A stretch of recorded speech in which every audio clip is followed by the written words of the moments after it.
అసలు బోనాలు ఆషాఢంలోనే ఎందుకు చేస్తారో తెలుసా? తల్లి ముత్యాలమ్మ మాయమ్మ ముత్యాలమ్మ రవే ముత్యాలమ్మ.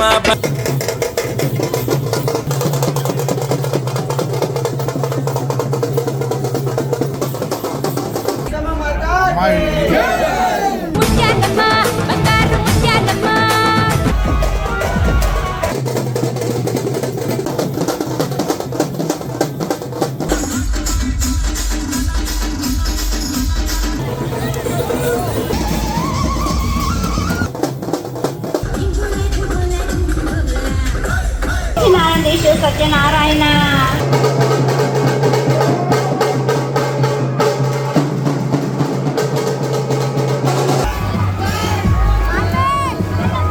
హిమగిరిలు సరిగమలు. బోనాల పండగ. అసలు బోనం అంటే ఏంటో తెలుసా మీకు? బోనం అంటే కొత్త కుండలో అమ్మవారికి తొలి పంటలో నుంచి వచ్చిన పంటతో అన్నం వండి దాంట్లో పాలు చక్కెర వేసి బోనం తయారు చేస్తారు. ఈ బోనం అమ్మవారికి ఆటపాటలతో డప్పు సప్పులతో తీసుకెళ్లే భోజనమే బోనం అంటారు. ఈ బోనాలకి దశాబ్దాల చరిత్ర ఉంది. జరుపుకునే ఈ బోనాల పండగ తెలంగాణ ప్రజలకి పంచప్రాణాలు. మట్టితో చక్కగా కుండని చేయించి ఆ కుండని అందంగా అలంకరించి యాపాకుల తోరణం కట్టి కుండల్లో భోజనాన్ని పెట్టి దానిపై జ్యోతిని వెలిగించి అమ్మవారికి భోజనం సమర్పించడం కాకతీయ నిజాం కాలం నుంచి వస్తున్న ఒక మంచి ఆనవాయితీ. అమ్మవారికి పసుపు కుంకుమ అంటే చాలా ఇష్టం. పోతరాజు అనబడే అమ్మవారి సోదరుడు ఒళ్ళంతా పసుపు కుంకుమ వేసుకొని గంభీరంగా కనపడుతూ డప్పులకి దరువులకి చిందులేస్తూ అమ్మవారి ముందు నాట్యం చేస్తుంటారు. అమ్మవారికి బోనం ఇంటి ఆడపడుచులు కానీ ఇంటి యజమానురాలు కానివ్వండి చక్కగా పట్టుచీర కట్టుకొని చేతి నిండా గాజులు పెట్టుకొని అందంగా అలంకరించుకొని తలపైన బోనం ఎత్తుకొని అమ్మవారికి ఆటపాటలతో నాట్యం చేస్తూ తీసుకెళ్తే అమ్మవారు చాలా సంతోషిస్తారట. అసలు బోనాలు ఆషాఢంలోనే ఎందుకు చేస్తారో తెలుసా? అమ్మవారు ఆషాఢంలో తన పుట్టింటికి వస్తారట. మన ఇంట్లో అక్కకో చెల్లికో పెళ్ళైపోయిన తర్వాత మన పుట్టింటికి వచ్చినప్పుడు మనం అక్కని చెల్లిని ఎంత అందంగా చూసుకుంటాం. తనకి ఇష్టమైన వంటలు వండి తనకి ఇష్టమైనవి కొనిపించి తనకి ఎంతో ప్రేమగా చూస్తాం కదా. అదే విధంగా అమ్మవారిని కూడా ఆషాఢంలో పుట్టింటికి వచ్చినప్పుడు తెలంగాణ ప్రజలందరూ ఎంతో ప్రేమతో తనకి ఇష్టమైన పిండి వంటలను చేసి తనకు నచ్చిన భోజనం వండి ఆటలతో పాటలతో ఎంతో వైభవంగా జరుపుకునే పండగే ఈ ఆషాఢ మాసంలో వచ్చే బోనాల పండగ. పూర్వకాలంలో ఆషాఢంలో వర్షాలు పడి ప్రజలందరికీ అంటువ్యాధి సోకి ఎంతో మంది చనిపోయేవారంట. అప్పుడు నిజాం కాలం నాటి ఒక రాజు అమ్మవారికి పచ్చని చాటలో గాజులు, చీర, పసుపు, కుంకుమ భోజనం సమర్పించాడట. దాన్నే బోనం అనబడింది. ఆనాటి కాలం నుంచి ఈనాటి కాలం వరకు ఈ ఆనవాయితీని కొనసాగిస్తూ మన ప్రజలందరినీ అందరూ పిల్లా పాపలతో కలకాలం చల్లగా ఉండాలని చెప్పి మనం తెలిసి తెలియక చేసిన తప్పుల్ని క్షమించమని కోరుతూ అమ్మవారి దయ మన మీద ఎప్పుడూ ఉండాలని అర్థిస్తూ అమ్మవారికి ఆటపాటలతో ఎంతో వైభవంగా మనం బోనం సమర్పించే పండగే మన బోనాల పండగ. చాలామంది మా ఇంట్లో బోనం చేయము, మాకు ఆనమా లేదు, మాకు ఆనవాయితీ లేదు అని అంటూ ఉంటారు. కానీ అమ్మవారు మనకి కుల మతాల భేదాలు లేకుండా చిన్న పెద్ద అనే తేడాలు లేకుండా మనకు కావాల్సినవన్నీ ఇస్తూ ఉంటారు. మన పిల్లల్ని చల్లగా చూసుకుంటూ ఉంటారు. ఏ రోగాలు లేకుండా కాపాడుతూ ఉంటారు. కాబట్టి మనం కూడా కారణాలు వెతుక్కోకుండా ఎటువంటి భేదాలు లేకుండా అనవసరమైన అపోహలు మనసులో పెట్టుకొని అమ్మవారిని దూరం చేసుకోకూడదనేదే నా ఒక చిన్న విన్నపం. సో మనకి తోచింది మనం ప్రజలందరికీ సహాయం చేస్తూ వీలైనప్పుడల్లా అమ్మవారిని పూజిస్తూ ప్రతి ఆషాఢంలో అమ్మవారికి బోనం తీసి అమ్మవారిని ఎప్పుడూ ఆరాధిస్తాం. మీకు చెప్పాలనే తపనతో నేను తెలుసుకున్న బోనాల కథ ఎంత బాగుంది కదా. ప్రసాదం కోసం అమ్మవారికి నేను పూరి చేస్తున్నాను. పూరితో పాటు చక్కగా పాయసం కూడా చేస్తున్నాను. కొంచెం పాయసం చేస్తున్నాను అండ్ ఆల్సో బాబుకి ఇష్టం అని చెప్పేసి కొంచెం పూరి హల్వా కూడా చేస్తున్నాను. హల్వా ప్లస్ పూరి మంచి కాంబినేషన్ కదండి. సో అలాగ పిల్లలకి పాలు ఇచ్చేసి పూరి కూడా చేసేస్తాను. హలో అందరికీ, ఎలా ఉన్నారు మీరందరూ? మీ అందరికీ బోనాల పండుగ శుభాకాంక్షలు. బోనాల పండుగకి ఏమేమి వండుకున్నామో చాలా స్పెషల్స్ చేశాను, మీ అందరికీ చూపిస్తాను. చేయండి. బాస్మతి రైస్ తోటి పలావ్ చేశాను, గుమగుమలాడిపోతుంది. అండ్ వేడివేడిగా పూరి చేశాను. పూరి పొంగితే హ్యాపీనెస్సే వేరబ్బా. బెల్లం, నెయ్యి, జీడిపప్పు వేసి చక్కగా హల్వా చేశాను. ఫ్రై పీస్ చికెన్ చాలా బాగుంది కదండి. నెక్స్ట్ వచ్చేసి మటన్ కర్రీ మా బాబుకి చాలా ఇష్టం అనమాట. ఇప్పుడే దించాను, కొత్తిమీర వేసేస్తున్నాను. ఆనియన్ సలాడ్ చాలా చాలా ఇంపార్టెంట్. దీని లేకపోతే భోజనం అసలు లోపలికి వెళ్ళదు. అండ్ చిన్న తల్లి నేను మంచిగా మెహందీ పెట్టుకున్నాము. ఎంత బాగా పండించండి, సూపర్ కదా. Happy Bonalu everybody, bye. ఇక మా కథకు వస్తే పొద్దున్నే లేచి ఇల్లంతా శుభ్రం చేసేసుకొని చక్కగా రెడీ అయిపోయి అమ్మవారికి నైవేద్యం ఉండానండి. పూరి హల్వా చేసి అమ్మవారికి నైవేద్యం తీసుకెళ్ళాను. ఇంకా అమ్మవారిని దర్శించుకొని మన ప్రదర్శనలన్నీ చేసేసి చక్కగా మొక్కేసి మేము బయలుదేరిపోయాము. ఇంకా బోనాలు పండగ అంటే ఊరంతా సందడి సందడిగా ఉంటుంది.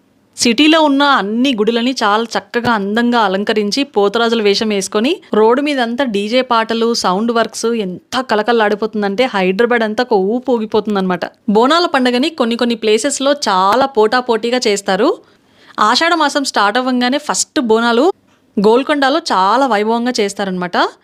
తర్వాత సికింద్రాబాద్ ఉజ్జయిని మహంకాళి టెంపుల్లో బోనాలు చాలా వైభవంగా జరుగుతుందండి.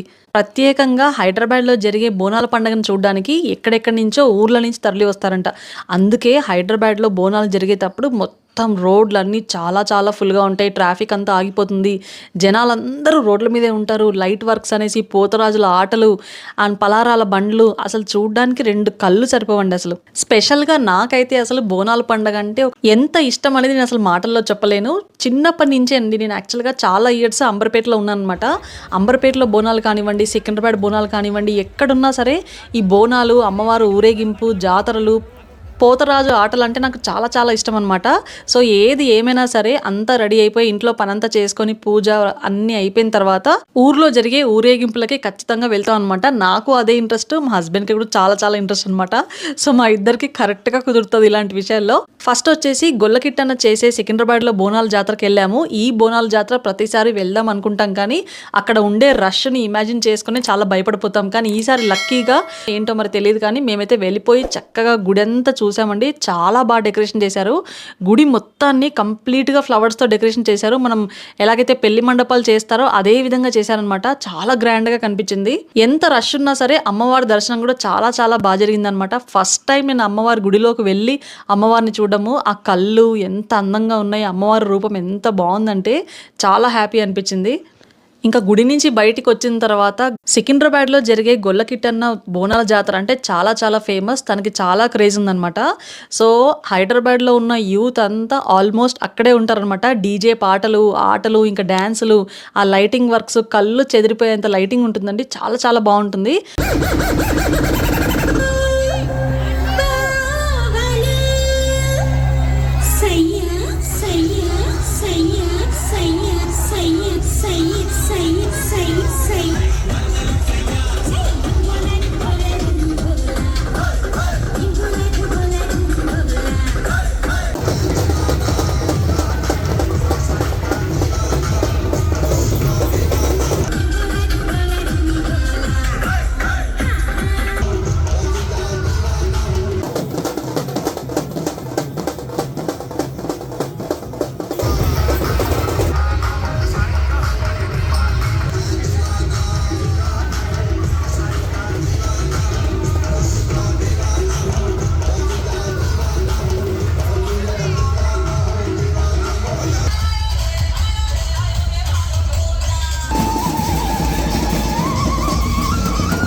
ఎన్నో లక్షలు ఖర్చు పెట్టి 30 ఏళ్లుగా కొనసాగిస్తున్నారనమాట ఈ జాతర.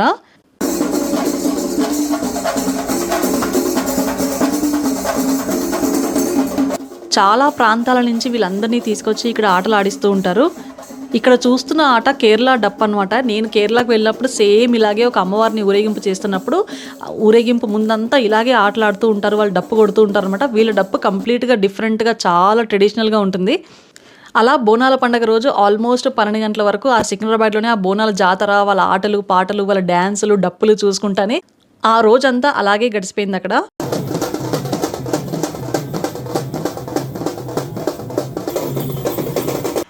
ఇంకా నెక్స్ట్ డే మార్నింగ్ బొలారం వెళ్ళామండి. బొలారంలో చాలా గుడులు ఉన్నాయన్నమాట, చాలా ఓల్డ్ టెంపుల్స్ ఉన్నాయి.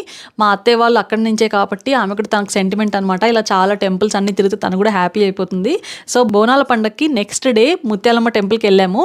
ముత్యాలమ్మ టెంపుల్ మొత్తం వెజిటేబుల్స్తో డెకరేషన్ చేశారండి. ఎంత బాగుందంటే చూడ్డానికి 2 అమ్మవారి రూపాలు పెట్టారు, మధ్యలో అమ్మవారి విగ్రహం పెట్టారనమాట.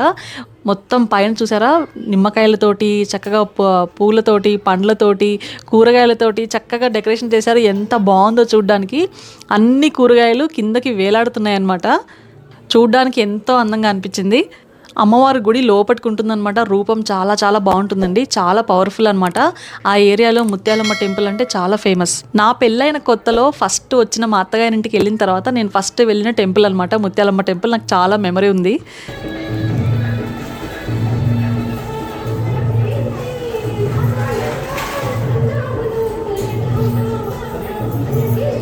తల్లి ముత్యాలమ్మ మాయమ్మ ముత్యాలమ్మ రవే ముత్యాలమ్మ బంగారు ముత్యాలమ్మ.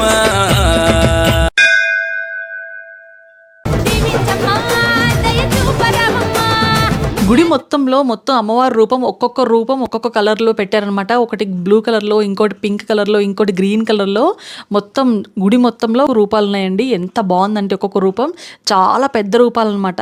చక్కగా డెకరేషన్ చేశారు. గుడి మాత్రం చూడడానికి చాలా అందంగా ఉంది ఈసారి. మేము ఆ రోజు గుడికి బయలుదేరేటప్పుడే ఆల్మోస్ట్ ఒక 11-12 అయిపోయింది. అందుకే వచ్చేటప్పుడు లంచ్ కూడా తీసుకొచ్చింది అనమాట అత్తమ్మ. సో ఆ గుడిలో దర్శనం అంతా అయిపోయిన తర్వాత ఆ గుడిలోనే కూర్చొని మేము భోంచేసాము. భోంచేసిన తర్వాత ఆవులు 2 ఉన్నాయండి అక్కడ. ఆ ఆవులను చూస్తే చాలా మంచిగా అనిపించింది. సో మా దగ్గర ఉన్న అన్నం తీసుకెళ్ళి ఇస్తరాకులో పెడితే చక్కగా తినేసాయి అసలు.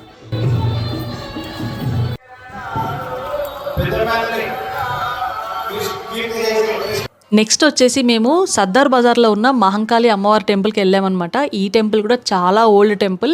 యాక్చువల్గా ఈ లోపల చూస్తున్న గుడి మాత్రమే ఉండేది, కానీ ఈ సంవత్సరం బోనాల పండుగ వరకు చాలా కన్స్ట్రక్షన్ చేశారు. గుడిని అంతా చాలా ఎక్స్పాండ్ చేశారనమాట. అమ్మవారిని మాత్రం ఎంత చక్కగా రెడీ చేశారండి. 2 హంసల మధ్యలో అమ్మవారిని కూర్చోబెట్టారు. చూడ్డానికి ఎంత అందంగా ఉందంటే, తెల్లటి హంసల మధ్యలో ఎంతో కోమలంగా కూర్చున్న అమ్మవారిని చూస్తూ ఉంటే ఎంతో ప్రశాంతంగా ఉండింది. ఇంకా గుడి లోపలికి గర్భగుడికి వెళ్లే వరకు అమ్మవార్లు ఉంటారండి. చక్కగా అలంకరించారు. చక్కగా పట్టు చీరలు కట్టి, పూలదండలు వేసి, ముక్కు పుడక పెట్టి, చక్కగా పూల జడ అల్లి ఎంత బాగా ఉందంటే అసలు చూడ్డానికి 2 కళ్ళు చాలలేదండి. నిండుగా ఎంత నిర్మలంగా ఉన్నారో అమ్మవారు అసలు. ప్రతి బోనాల పండగకి తర్వాత రోజు అమ్మవారి టెంపుల్స్లో బలిగంప అని తీస్తారండి. ఇది ఎందుకు తీస్తారనేది నాకు కరెక్ట్గా తెలీదు.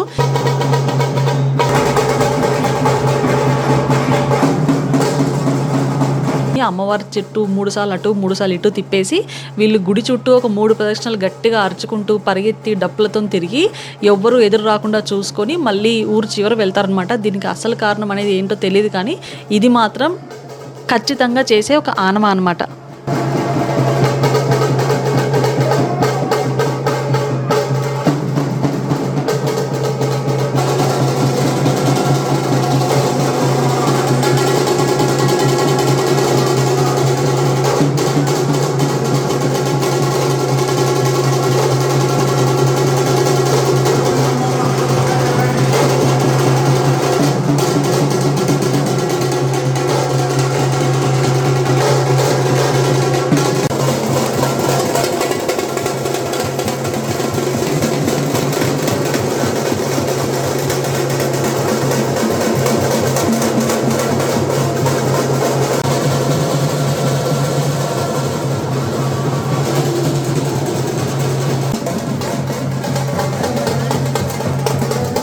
ఇంకా ఆ రోజు 3 దేవాలయాలు తిరిగామండి. మహంకాళి అమ్మవారి టెంపుల్, ముత్యాలమ్మ టెంపుల్, నాగదేవత టెంపుల్, అన్ని టెంపుల్స్ తిరిగేసి ఆ రోజు అలాగా 6-6:30కి అంతా ఇంటికి వచ్చేసి కొంచెం రెస్ట్ తీసుకొని లాస్ట్కి ఫైనల్గా మేము ఖచ్చితంగా ఎవ్రీ ఇయర్ రామ్నగర్ అఖిలన్న బోనాల జాతర ఖచ్చితంగా చూస్తాం అనమాట. మా హస్బెండ్కి చాలా ఇంట్రెస్ట్.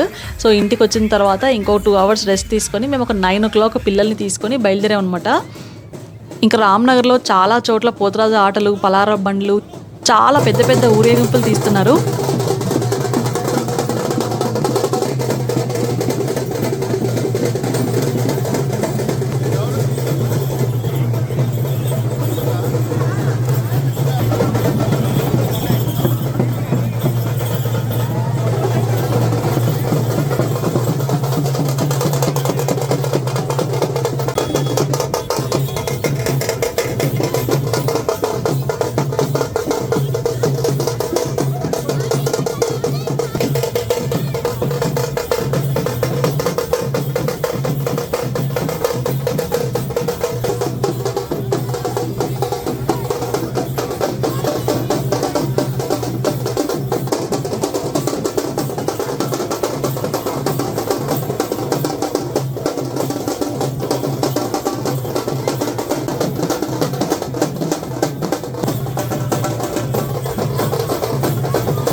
ఇంకా అవన్నిటిని చూసుకుంటూ చాలాసేపు తిరుగుతూనే ఉన్నాము. కానీ ఏంటో అఖిల్ అన్నది ఇంకా రోడ్డు మీద దాకా రాలేదు. అప్పటికే 11 అయిపోయింది, లేట్ అయిపోతుంది. ఇంకా అఖిల్ అన్నది జాతర ఇంకా రాలేదు. ఎందుకంటే ఆ ఏరియాలో రామ్నగర్లో అఖిల్ అన్నది ఖచ్చితంగా చూడాలి. ఆయన చాలా పెద్ద ర్యాలీ తీస్తారండి. దాంట్లో పెద్ద పెద్ద ఆటలు కానివ్వండి, డ్యాన్సులు, సినిమా స్టార్స్ ఇలాగా చాలామంది వస్తారనమాట. ఆయనకి యూత్ ఫాలోయింగ్ చాలా ఉందన్నమాట. రామనగరు గల్లీ గల్లీ ముస్తాబు అయ్యిందిలే.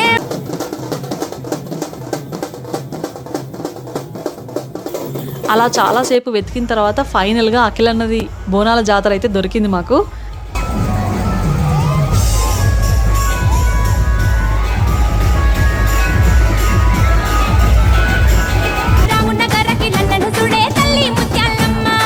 రామ్నగర్ అఖిలన్న చేసే జాతరలో స్పెషాలిటీ ఏంటంటే ఫస్ట్ వాళ్ళ డాడీ ఫోటోని మాత్రం చాలా బాగా పెడతారండి. చూడ్డానికి చాలా మంచిగా అనిపిస్తుంది.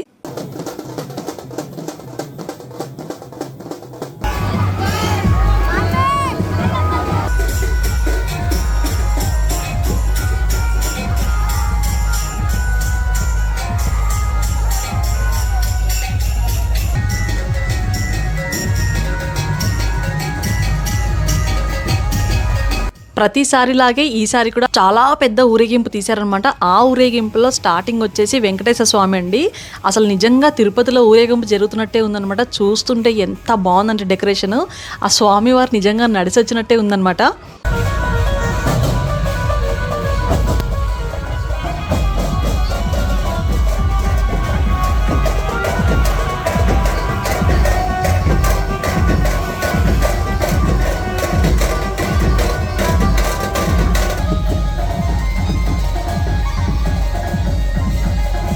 నెక్స్ట్ వచ్చేసి పద్మావతి అమ్మవారు ఎంత బాగా అలంకరణ చేశారు. ఎలాగైతే వెంకటేశ్వర స్వామిని అలంకరణ చేసి తీసుకొచ్చారో అదే విధంగా పద్మావతి అమ్మవారిని కూడా నీట్గా డెకరేషన్ చేసి చాలా బాగుంది చూడడానికి.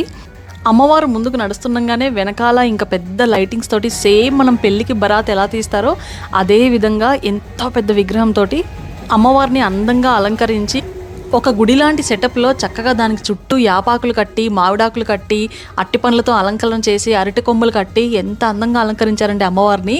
అంత పెద్ద ఊరేగింపు తీసుకొస్తుంటే జనాలు అసలు ఉక్కిరి బిక్కిరి అయిపోతున్నారు. అమ్మవారిని చూడడానికి 2 కళ్ళు సరిపోలేదు అసలు. అలా అందంగా, ఆనందంగా, ఎంతో సంతోషంగా జరుపుకున్న మా బోనాల పండగ వీడియో మీ అందరికీ నచ్చిందని ఆశిస్తూ, ఈ వీడియో నచ్చితే కనుక please like, share and subscribe to my channel. Until next beautiful video, Sandhya signing off. Bye.